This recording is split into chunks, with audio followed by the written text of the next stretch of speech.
Mm, okay.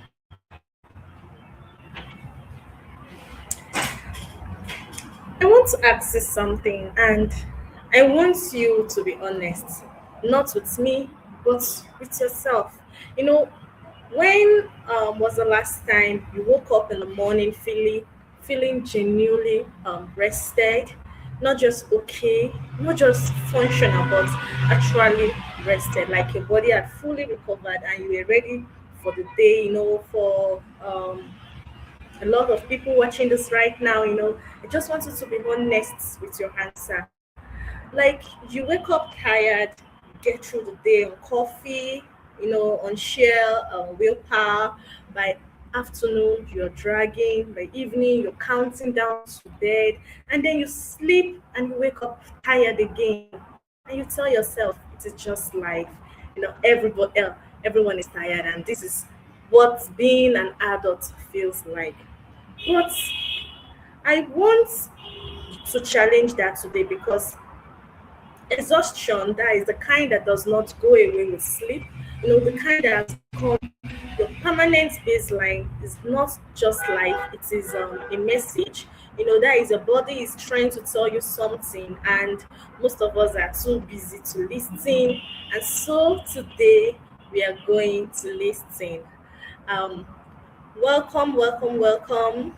Today's Thursday, and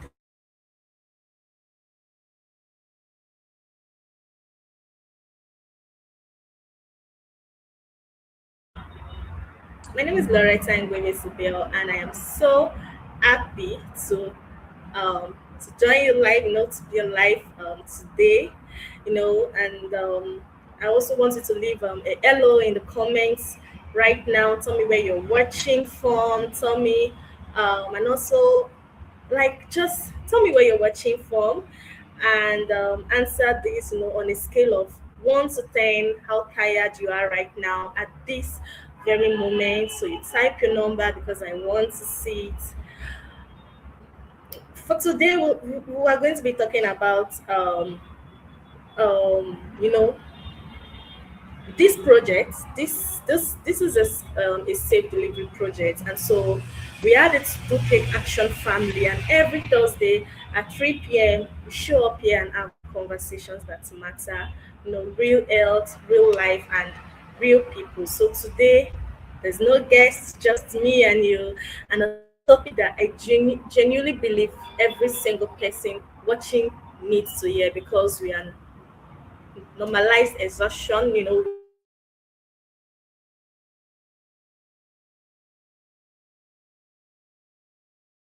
and all the while our bodies are sending signals that we are ignoring, signals that if we keep ignoring them, we eventually become something we cannot ignore.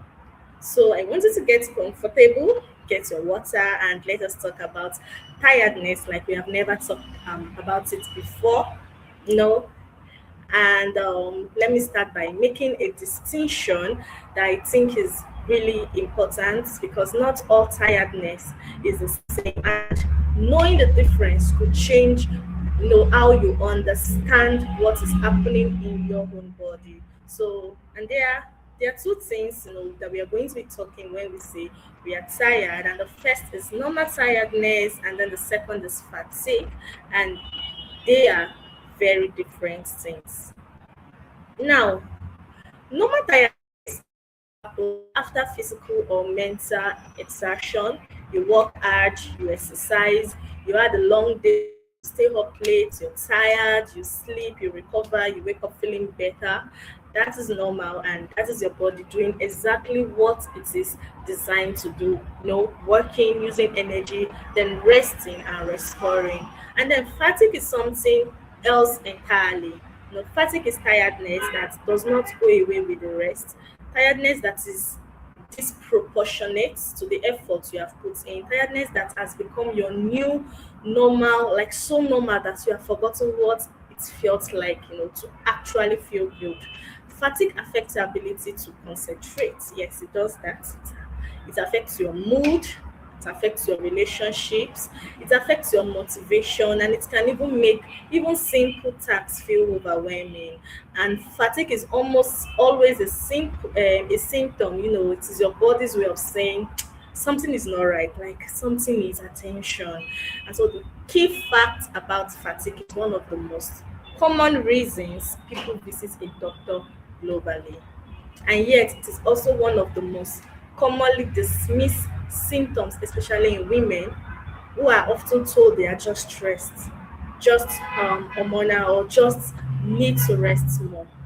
And so the dismissal of fatigue as a medical symptom, has contributed to delayed diagnosis of some very serious condition. So I'm going to list out, the causes of fatigue, yes, because the list is quite long, and so today we are going to go through and the most common causes one by one, because I want to leave this section with a real understanding of what your body might be trying to say. I'm going to give you seven of the most common reasons that people are chronically exhausted, and for each one, I want you to think: is this me? Could this be me? Because awareness is where everything begins. And so, my number one reason is anemia. Yeah, anemia. Everyone knows about anemia.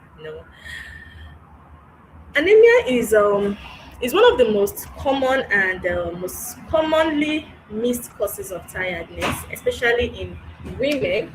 You know, Anemia means you do not have enough healthy red blood cells to carry adequate oxygen around your body.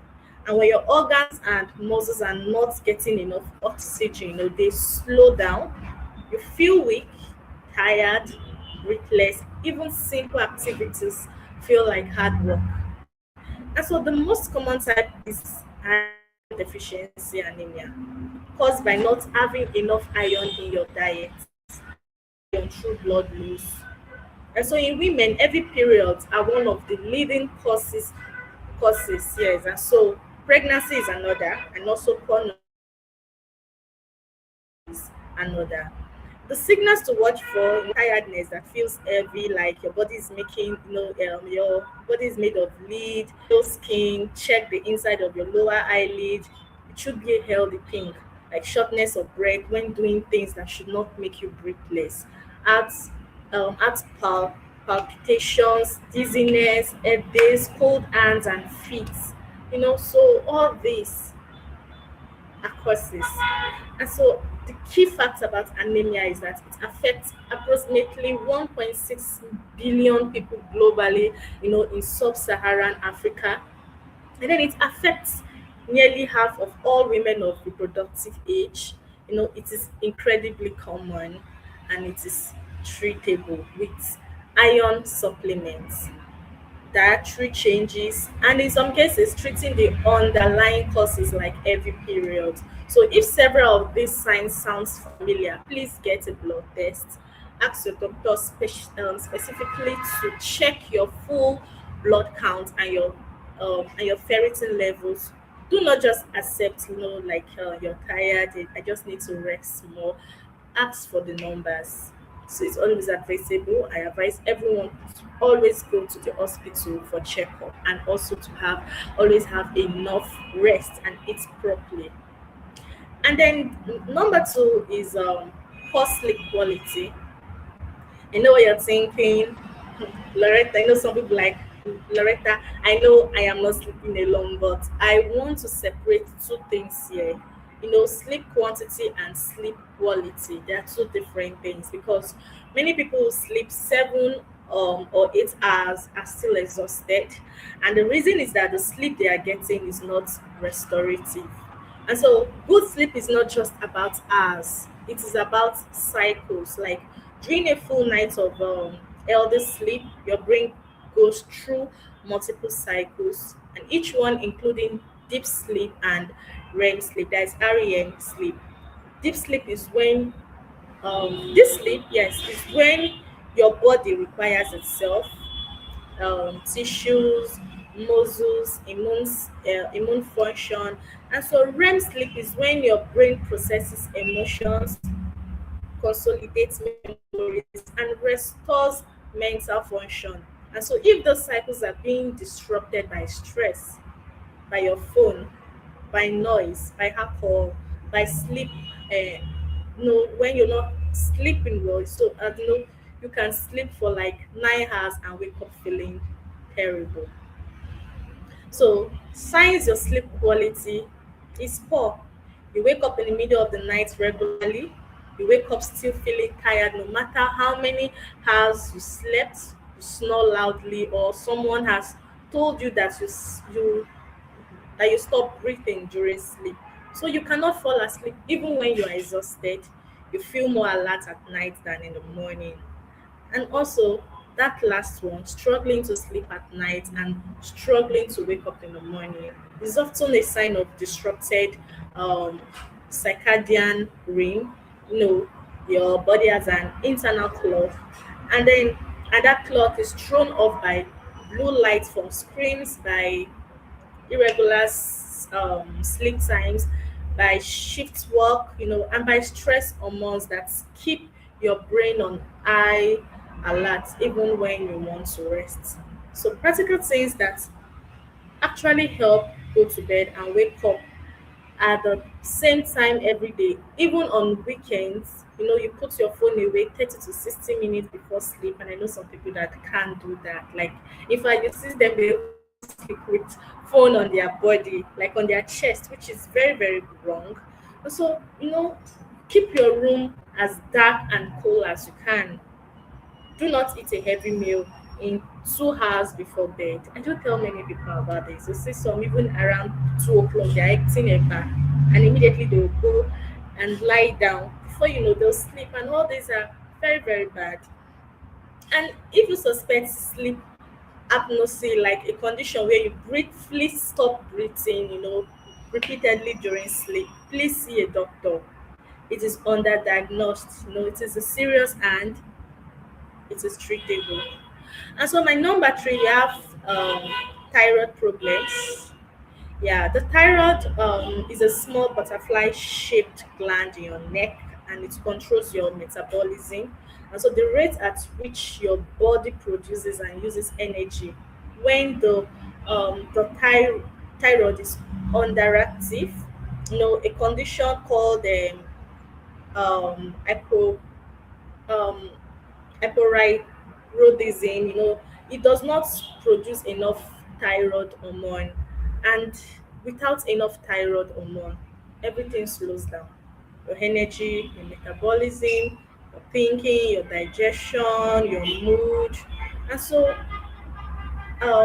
hypothyroidism is incredibly common, and it disproportionately affects women. In fact, women are 5 to 8 times more likely to develop thyroid problems than men. And so many women with these are undiagnosed for years because the symptoms creep up slowly and can be attributed to other things. And so the signs, there is exhaustion that feels out of proportion to what you're doing, weight gain that does not respond to diet or exercise, feeling cold all the time when others are not, dry skin and hair, and then lose brain fog, difficulty thinking clearly or concentrating, constipation, low mood or depression, and then slow eat rates. So the key fact is that it is estimated that up to 60% of of people with thyroid disease are unaware they have it. And so a simple blood test called a TSH test, thyroid stimulating hormones, can tell you whether your thyroid is functioning properly. So if you have several of the symptoms I just described, please ask your doctor specifically for a thyroid test. So I advise everyone, like I said earlier on, always go to hospital for checkup. Whether you're sick or not, it is always advisable to go to the hospital for checkups. And then fifth is dehydration. This one is simple and it is underestimated. Your body is approximately 60% water. So every system in your body depends on water to function. And when you are even like you're even midly dehydrated, just 1 to 2% below your optimal hydration level, your brain and body start to slow down. You feel tired, you lose concentration, get headaches, your mood drops. And so most people in Nigeria are chronically midly dehydrated because the heat is intense, because many people do not drink enough water, and because drinks like tea, coffee, and soft drinks do not hydrate the body the same way plain water does. How much water do you need? The general guidance is 8 glasses, about 2 liters per day for an average adult, and more if you are in a hot climate, just like the weather. The, we- the weather is very hot, and so we need enough water. Exercising, pregnant, or breastfeeding. The simplest tests, look at the color of your urine. Is it pale yellow? Yeah, no, okay. Pale yellow is good, yes. Dark yellow means you need to drink more. And if it is orange or brown, drink water now, and if it persists, see a doctor. So before you go through any complicated explanation for your tiredness, start here. Drink more water consistently for 1 week and see what happens to your energy. You might be surprised. And so my number 5, we have stress and mental load. Now, this is the one I want to spend some real time on because I think it is the most widespread and the least acknowledged cause of exhaustion in our communities. Stress is not just a feeling, it is a physical process where you are under stress. Your body releases cortisol, the stress hormone. Cortisol is designed for short-term emergencies, and so it sharpens your focus, raises your heart rate, gives you a burst of energy to deal with the threat. And then when the threat passes, cortisol drops, and then your body recovers. But what happens when the stress never stops? When the financial pressure is constant, and when the relationship is hard every day, when the job is overwhelming every week, when you're carrying the needs of your children, your parents, your household, your community, all at the same time, you know your cortisol stays um, elevated. Chronically high cortisol disrupts your sleep, suppresses your immune system, affects your digestion, raises your blood pressure, and exhausts your renal glands. And so that exhaustion, that is the bone deep, nothing can fix it kind. It's often the exhaustion of a nervous system that has been on high alert for too long with no proper recovery. So and I want to say something specific here about women. In many of our cultures, women carry what researchers call the mental load, the invisible labor of remembering, planning, organizing, and managing everything for the household and the family. Even when women are working full time, even when they are also managing their own health challenges, the mental load does not show up on a to-do list. But it is real, it is heavy, and it is exhausting in ways that are hard to explain to someone who has never carried it. So exhaustion can stress, exhaustion from stress and mental load does not go away with a weekend of rest. It requires real structural change, learning to say no, redistributing responsibilities, setting limits on what you will carry, and seeking support. Whether that is from your community, your partner, or a mental health professional. So the key fact is that the World Health Organization classifies burnout, chronic workplace stress that has not been successfully managed, and as an occupational phenomenon affecting health. Symptoms include exhaustion, increase mental distance from your work, and reduce professional efficiency. Burnout is real, it is not a weakness, and it requires real intervention. Okay, so I'm going to ask of us out of the five reasons we've covered so far: anemia, poor sleep, thyroid, dehydration, stress. So which one do you think might be affecting you? Please, I want you to drop the number in the comments. Just type one, two, three, four, or five. And also for please you can drop the number one, two, three, or five. One, like I said, anemia. Two, poor sleep. Three, thyroid. Four, dehydration. And five, stress. So just drop the number on the comment section. Okay, so number six, we have poor nutrition. Yes, poor nutrition. Your body runs on food and not just any food. It runs on nutrients, vitamins, minerals, protein, healthy fats, complex carbohydrates. And so when these nutrients are missing or imbalanced, energy production suffers. The body cannot make the cellular fuel it needs, and um, you know, you feel it as exhaustion. So several specific nutritional deficiencies are linked directly to fatigue, iron, and which we talked about with anemia, vitamin B12, essential for nerve function and energy production.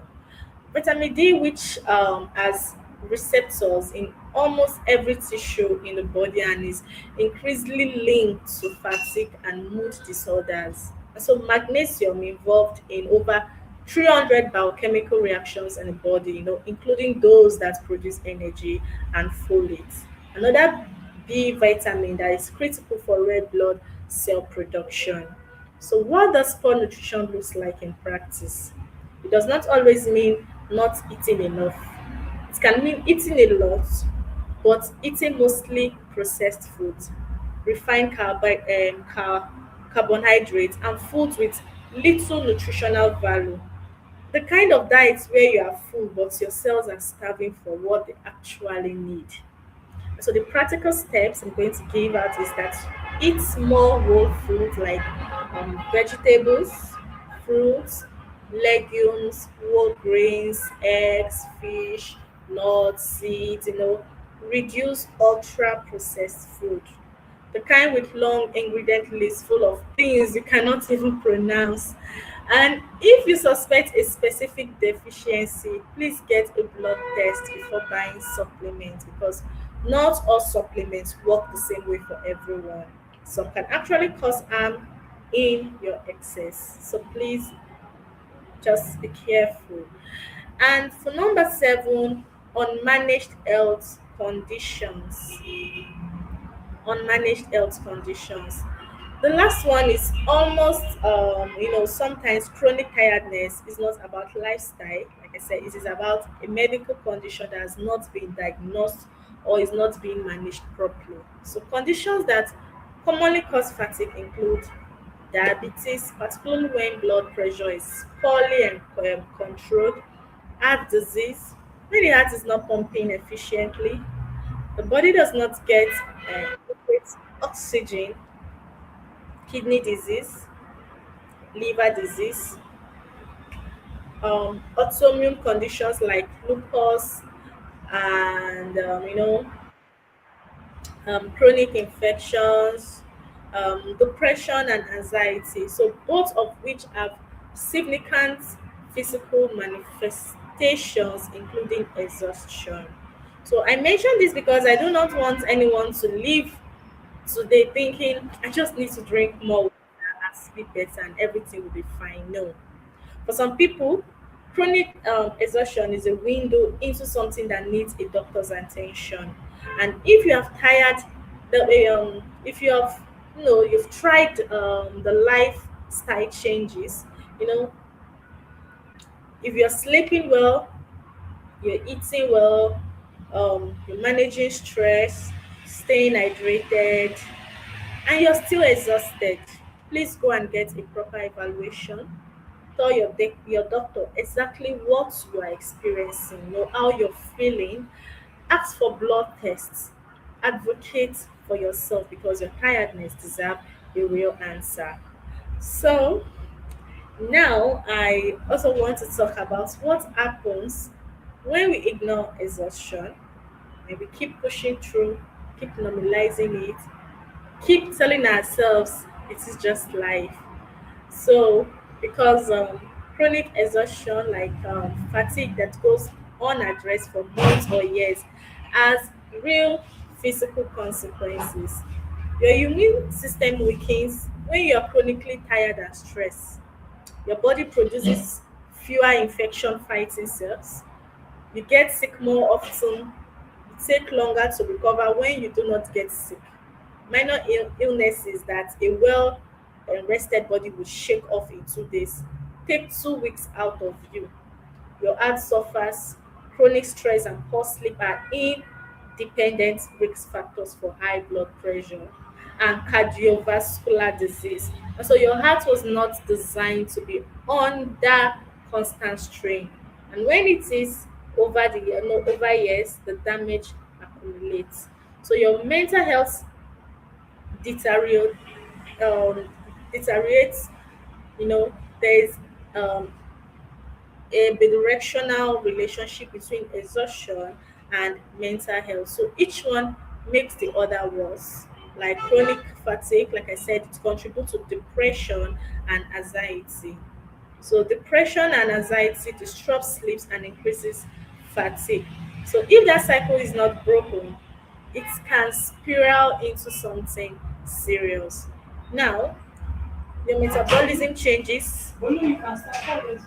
Chronic sleep deprivation in particular, disrupt the hormones that regulate appetite, causing you to eat more, crave high calorie foods, and store more fat. And so this is one of the reasons that people who are chronically sleep deprived are significantly higher risk for type 2 diabetes and obesity. Your relationships suffer. And so when you are always exhausted, you have less patience, less presence, less capacity for connection. You snap more easily, you withdraw, you stop doing the things that nourish your relationships. And if people who love you feel it, even if they do not say so. So I am not saying this to frighten you. I am saying it because I want you to understand that tiredness is not trivial. It is not just a personal problem. It has real measurable consequences for your health, your family, and your future. And it deserves to be taken seriously. Now ask, as your some people ask, as it's a yeah, I'm going to ask that question. Has your exhaustion ever affected your relationships or your work in a way that you could really see? You do not have to share details. I just want you to type yes or no in the comment section. Now, I'm going to talk about how to actually fight back. Yes, how to fight back. Um, Okay, we've talked about the problem.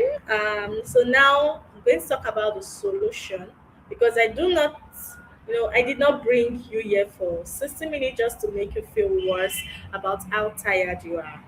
I brought you here because I believe that understanding your exhaustion is the first step to changing it. So right now we're going to get into practical. First of all, my number one is to start with a blood test. Start with a blood test. So, before anything else, if you have been chronically exhausted for more than a few weeks and rest is not helping, go and get a blood test. Ask for a full blood count to check for anemia. Ask for ferritin, your iron stores. Ask for TSH, your thyroid. Ask for vitamin B12 and vitamin D. Ask for fasting, blood sugar. These are basic tests. So they are available in most hospitals and private labs in Nigeria. They are not expensive and they will tell you a lot about what is going on inside your body. Step two is to protect your sleep like it is your job. Protect your sleep like it is your job. Sleep is not wasted time. No, sleep is not a wasted time. Sleep is when your body repairs, restores, prepares for the next day. It is arguably the single most important thing you can do for your health. And yet, most of us treat it as optional, the thing we cut when life gets busy. Like someone like me, if I don't sleep well, like I don't sleep, the next day is just as if I am sick. And I'm sure it happens to everyone. Like if you don't sleep well, maybe because of work, like you fall sick. And if you fall sick, now what is going to happen to that job? So you don't have to overstress yourself just because you have something to do. At the end, you end up breaking down. So it is very, very important that you take care of yourself. Sleep well, eat the right food at the right time, drink lots and lots of water, exercise, and also, like I said earlier, always go for medical checkup. Whether you're sick or not, it's advisable that you always go for medical checkup. Okay, you can start by setting an alarm, of your bedtime and when to wake up. Yes, there's some people that also set alarm like for when to eat. I've seen that. So always set alarm for your bedtime, and so sticking to it even on weekends. The body clock responds to consistency. Put your phone away at least 30 minutes before bed. And some people that can't do without their phone for even 5 minutes. Yeah. And so the blue light from screens suppresses melatonin. Yeah, melatonin. So the hormone that tells your body it is time to sleep. Keep your sleeping space as dark. Some people, their body will telling you it's time to sleep, it's time to sleep. But no, no, no, no, no, no. They're still busy. They're still pressing their phone or watching movie. And it's very bad. So, like I said, just keep your sleeping space as dark, quiet, and cool as possible. Though some people sleep with light, but someone like me, I can't sleep with my lights on. So, always, so if you're the type that's that maybe you want to have a good sleep, I have seen some that also sleep with they play cool music. So everyone that everybody differs. So anyhow you want to sleep, but as long as you're okay with it, it's fine. But just make sure you have enough sleep. That is the most important thing. And if you're using your bedroom as a place to watch television, scroll through social media or work, stop, because your brain needs to associate your bed with sleep. Okay, for number three, drink your water. Drink your water. Drink your water. I say that again. I know this sounds so simple, but I'm going to say it anyway because it is true and it works. Drink more water consistently, like every day. Start your morning with a full glass of water before anything else. Keep water with you throughout the day, and if you do not like plain water, add lemon, cucumber, or a small amount of fruit, but drink it. Like me, every morning before I eat anything, after brushing my teeth, I take a glass of warm water every morning. Yes. Some people do that too, but me, I take a glass of warm water every morning, and it's already it's already a part of me, something I'm already used to. So, for step four, eat to fuel, not just to feel. Eat to fuel, not just to feel.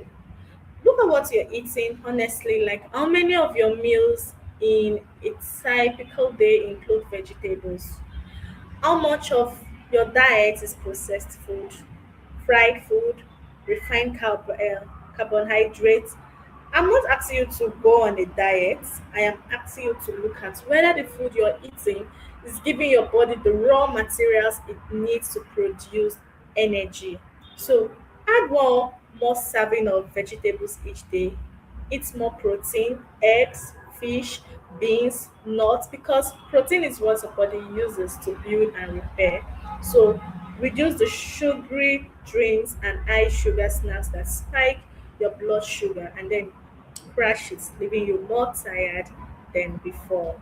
So it's advisable always eat vegetable, like eat lots and lots of vegetable, eat good food. Always eat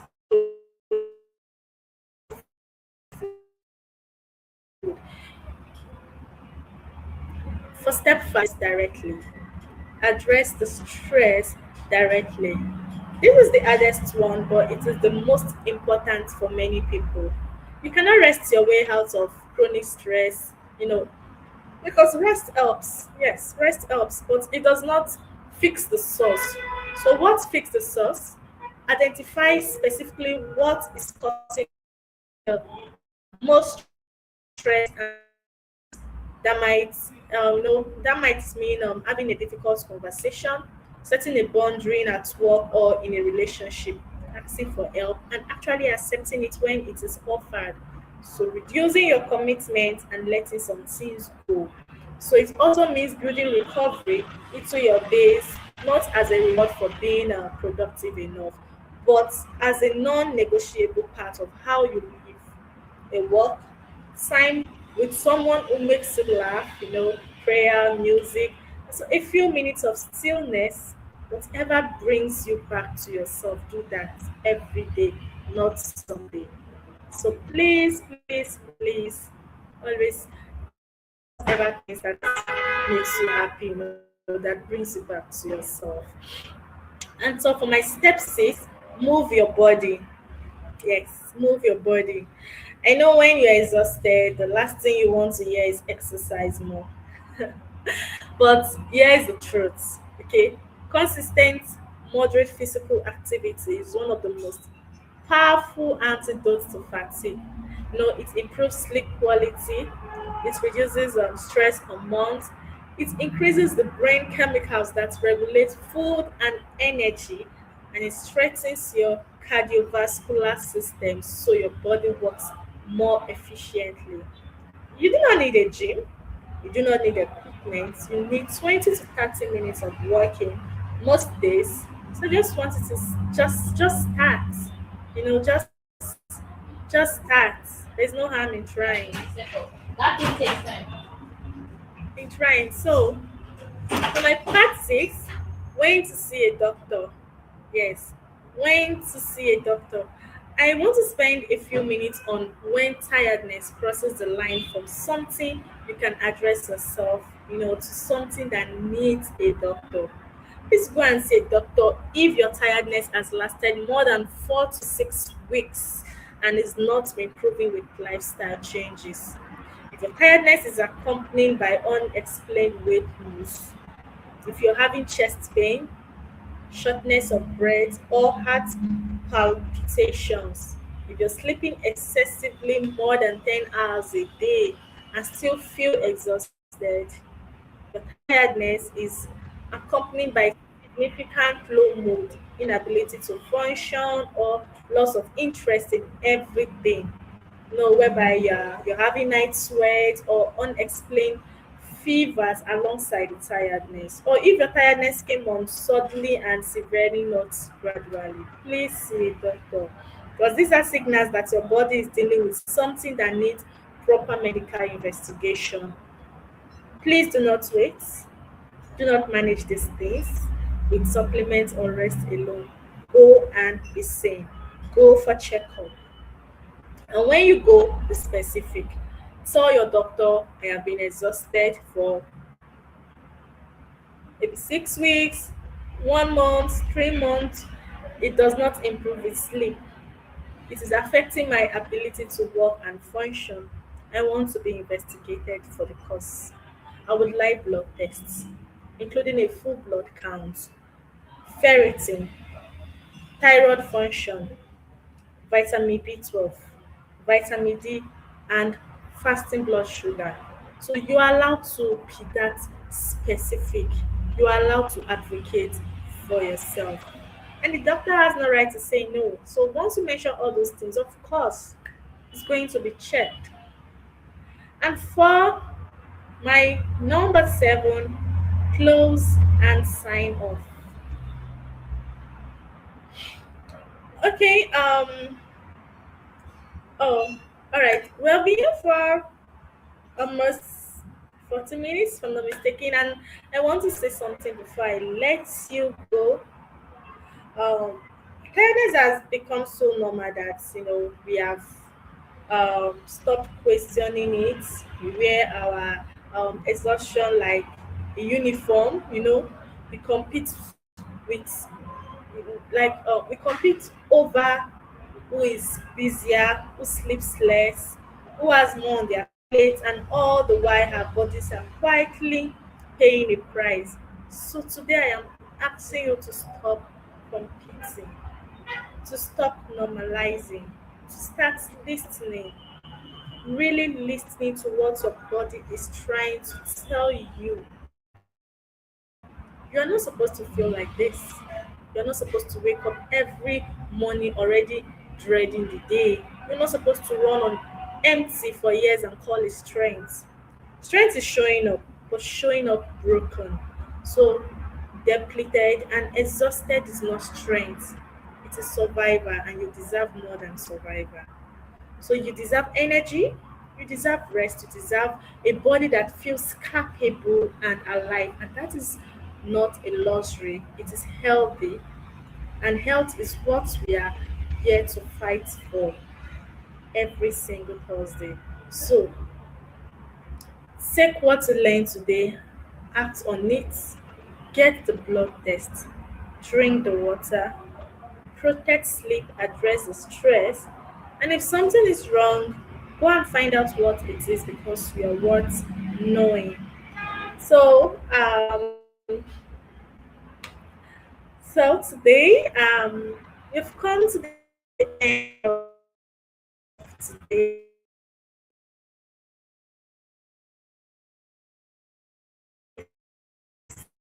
session.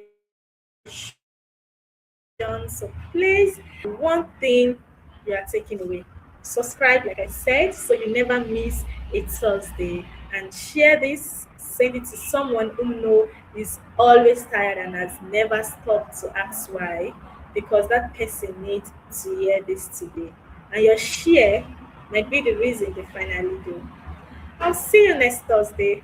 Rest well, take care of yourselves, and please, for the love of everything, drink some water. Thank you, thank you, thank you. Do have a wonderful day.